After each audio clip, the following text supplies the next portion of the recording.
നമസ്കാരം.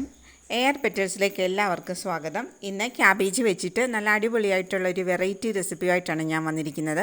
നമുക്ക് 4 മണിക്ക് ചായയുടെയൊക്കെ കൂടെ കഴിക്കാൻ പറ്റിയ ഒരു 4 മണി പലഹാരമായിട്ടാണ് വന്നിരിക്കുന്നത്. നല്ല അടിപൊളി ഒരു സ്നാക്ക് നമുക്ക് ഉണ്ടാക്കാം. എങ്ങനെയാണ് ഉണ്ടാക്കുന്നത് നമുക്കൊന്ന് നോക്കിയിട്ട് വരാം. ക്യാബേജ് വെച്ചിട്ടുള്ള നമ്മുടെ വെറൈറ്റി 4 മണി പലഹാരത്തിന് വേണ്ടിയിട്ട് ഞാൻ 1/2 കിലോ ക്യാബേജ് എടുത്തിട്ടുണ്ട്. ഇത് കഴുകി വൃത്തിയാക്കി നമുക്ക് ചെറുതായിട്ടൊന്ന് അരിഞ്ഞെടുക്കണം. ഒന്നെങ്കിൽ കൊത്തി അരിഞ്ഞെടുക്കണം, അല്ലെന്നുണ്ടെങ്കിൽ ചെറുതായിട്ടൊന്ന് അരിഞ്ഞെടുക്കണം. അപ്പം ഞാനിത് കഴുകി വൃത്തിയായിട്ട് അരിഞ്ഞിട്ട് വരാം. ക്യാബേജ് എല്ലാം ഈ രീതിയിൽ അരിഞ്ഞെടുത്തിട്ടുണ്ട്. നമ്മുടെ തോരന്റെ വരിവിൽ അത്ര കുഞ്ഞു കുഞ്ഞായിട്ട് അരിയേണ്ട ആവശ്യമില്ല, അത്ര പൊടിയായിട്ട് അരിയേണ്ട. ഞാൻ ഈ രീതിയിലാണ് അരിഞ്ഞെടുത്തിട്ടുള്ളത്. അതേപോലെ തന്നെ ഇതിനാവശ്യമുള്ള കുറച്ച് സവാളയും ചെറിയ 2 സവാളയും ഒരു നല്ല എരിവുള്ള പച്ചമുളകാണ് 2 പച്ചമുളകും ഒരു ചെറിയ കഷ്ണം ഇഞ്ചിയും ഇതേപോലെ ഞാൻ ചെറുതായിട്ട് അരിഞ്ഞെടുത്തിട്ടുണ്ട്. ഇനി ഇതെല്ലാം കൂടെ നമുക്കൊന്ന് മിക്സ് ചെയ്ത് കൊടുക്കാം. ക്യാബേജും ഇഞ്ചിയും പച്ചമുളകും സവാളയും എല്ലാം കൂടെ നന്നായിട്ട് മിക്സ് ചെയ്തിട്ടുണ്ട്. ഞാനിത് 1/2 കിലോ ക്യാബേജ് എടുത്തെങ്കിലും ഞാൻ അരിഞ്ഞു വന്നപ്പം കുറച്ചധികം ഉള്ളതുകൊണ്ട് ഞാൻ ഏകദേശം ഒരു 350 ഗ്രാമേ ഞാൻ എടുത്തിട്ടുള്ളൂ. ഒരുപാട് ഞാൻ എടുത്തിട്ടില്ല, 1/2 കിലോയും ഞാൻ എടുത്തിട്ടില്ല. പിന്നെ സവാള ഞാൻ ഏകദേശം ചെറിയ 2 സവാളയാണ് എടുത്തിട്ടുള്ളത്, 2 പച്ചമുളകും ചെറിയൊരു പീസ് ഇഞ്ചിയും. ഇനി നമുക്ക് കുറച്ച് ഉപ്പ് ചേർത്തിട്ട് നന്നായിട്ടൊന്ന് മിക്സ് ചെയ്യാം. നമ്മുടെ ക്യാബേജും പച്ചമുളകും സവാളയും ഇഞ്ചിയും കൂടെ നന്നായിട്ട് മിക്സ് ചെയ്തിട്ടുണ്ട്. ആവശ്യത്തിന് ഉപ്പും കൂടെ ചേർത്ത് മിക്സ് ചെയ്തിട്ടുണ്ട്. ഇനി ഇതിലേക്ക് 250 ml ഒരു കപ്പ് കടലമാവ് ഞാനൊന്ന് ഇട്ട് കൊടുക്കുന്നുണ്ട്. നമ്മൾ കടലമാവ് എടുത്ത അതേ കപ്പിൽ ഒരു 1/2 കപ്പ് അരിപ്പൊടിയും കൂടെ ഞാൻ എടുത്തിട്ടുണ്ട്. ഇനി നമുക്ക് കുറച്ച് വെള്ളം കൂടെ ചേർത്ത് നന്നായിട്ടൊന്ന് മിക്സ് ചെയ്തെടുക്കാം. നന്നായിട്ട് ഞാൻ കുറച്ച് വെള്ളം ചേർത്തിട്ട് ഈ ഒരു പരുവത്തിന് നന്നായിട്ട് കുഴച്ചെടുത്തിട്ടുണ്ട്. ഞാൻ എരിക്ക് ആവശ്യത്തിനുള്ള പച്ചമുളക് ചേർത്തിട്ടുണ്ട്. എങ്കിൽ കൂടി ഒരു കളറിന് വേണ്ടിയിട്ട് 1/2 ടീസ്പൂൺ മുളക് പൊടിയും ഒരു 1/4 ടീസ്പൂൺ മഞ്ഞൾപ്പൊടിയും കൂടി ചേർത്തിട്ടുണ്ട്.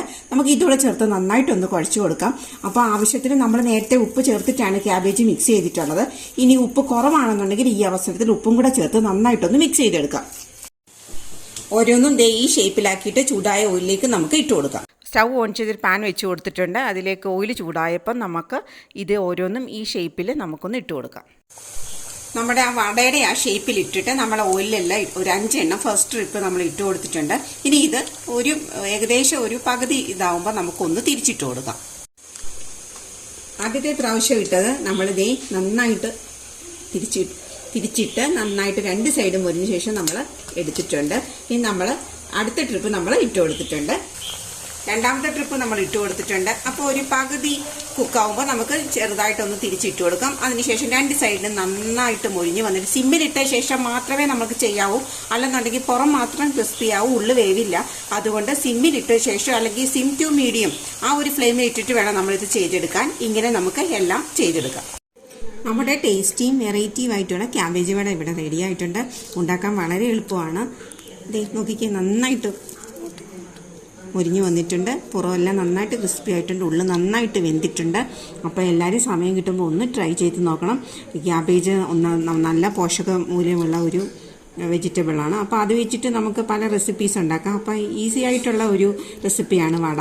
ഇപ്പം 4 മണിക്ക് കുട്ടികളൊക്കെ സ്കൂളിൽ നിന്ന് വരുമ്പോൾ ചായയുടെ കൂടെ കൊടുക്കാൻ പറ്റിയ നല്ലൊരു റെസിപ്പിയാണ്. അപ്പോൾ എല്ലാവരും ഒന്ന് ട്രൈ ചെയ്ത് നോക്കണം. ശ്രദ്ധിക്കേണ്ട ഒരു കാര്യമെന്ന് വെച്ചാൽ എപ്പോഴും നമ്മൾ medium to sim to medium ആ ഒരു ലെവലിൽ മാത്രമേ ഇടാവുള്ളൂ.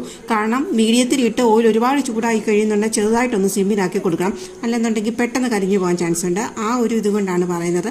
അപ്പം നമ്മൾ അത് മാത്രം ശ്രദ്ധിച്ചാൽ മതിയാവും. സിം ടു മീഡിയം ആ ഒരു ഫ്ലെയിമിലിട്ട് മാത്രം വേണം ചെയ്യാൻ. അപ്പോൾ എല്ലാവരും ഒന്ന് ചെയ്ത് നോക്കുമല്ലോ. കമൻസൊക്കെ അറിയിക്കണം. അപ്പോൾ പുതിയൊരു റെസിപ്പിയുമായി വരുന്നത് വരെ ബൈ.